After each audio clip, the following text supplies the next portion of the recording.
Манай улсад жилдээ 32-аас 38 мянган оюутан дээд боловсрол эзэмшиж ихтэй сургууль төгсдөг.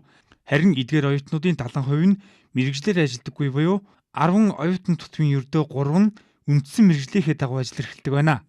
Энэ бол нэг талдаа нийгэмд ажлын байр хумс байгаа, нөгөө талдаа сурагчид мэргэжлээ буруу сонгосонтой шууд холбоотой гэж хэлж болно.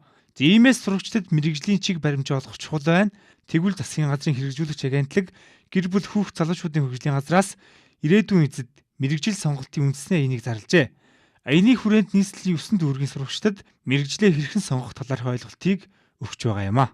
Улаанбаатар Баянзүрх дүүргийн 3 сургууль дээр энэ зохион байгуулагч хүүхдүүд сар гаруй хугацаанд Улаанбаатарын бүх ерөнхий боловсролын сургуулийн төгсөх курс төгсөх ангийн сурагчдаа бид нар энэ аянаар энэ ихтэй өргөжлүүлж явуулна гэж бодож байгаа. Тэгээ яг хүүхдүүдэд маань ямар хэрэгцээ байгаа юм чи өөрөө хинбэ би хинбэ гэдэг талаасаа өөрийгөө нэг тодорхойлох гэдэг нэг арга зүй.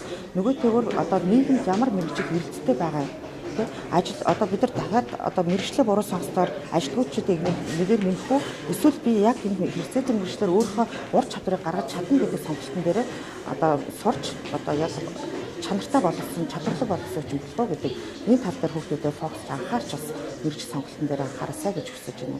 Арга хэмжээ зөвхөн ажилдаа орлоготой амьдрал ахуйгаа өөдөн дэш нь татсан дундаж орлоготой монгол хүмүүс олохороо бий болох мэргэжлээ зөв сонгох ирээдүйн залуучууд маань маш чухал. 2016-аас 2017 оны хичээлийн жилд улсын хэмжээнд 37 мянган сурагч ерөнхий боловсролын сургууль төгснө.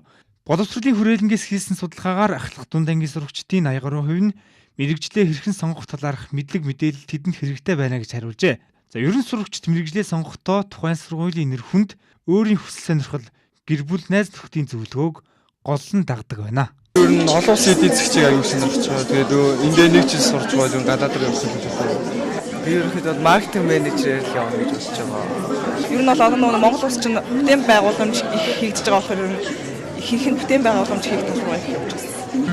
Улсын худалдаж айгуугийн зарж байгаа. Үндэсний статистикийн хорооноос гаргасан мэдээллээр улсын хэмжээнд бүртгэлтэй ажилгүй иргэдийн 57.1% буюу 15-аас 34 насны 19,650 иргэн байна. Эдгээр залуусын 30.2% нь дээд боловсролтой иргэд байгаа учраас цаашдаа диплом өртөлсөн ажилгүйчүүдийн тоог бууруулахын тулд ихтэй сургуульд эсэрхэж байгаа сурагчдад мэргэжлээ хэрхэн сонгох талаарх мэдлэг ойлголтыг өгөхөд холбогдох байгууллагууд анхаарч ажиллаж байна.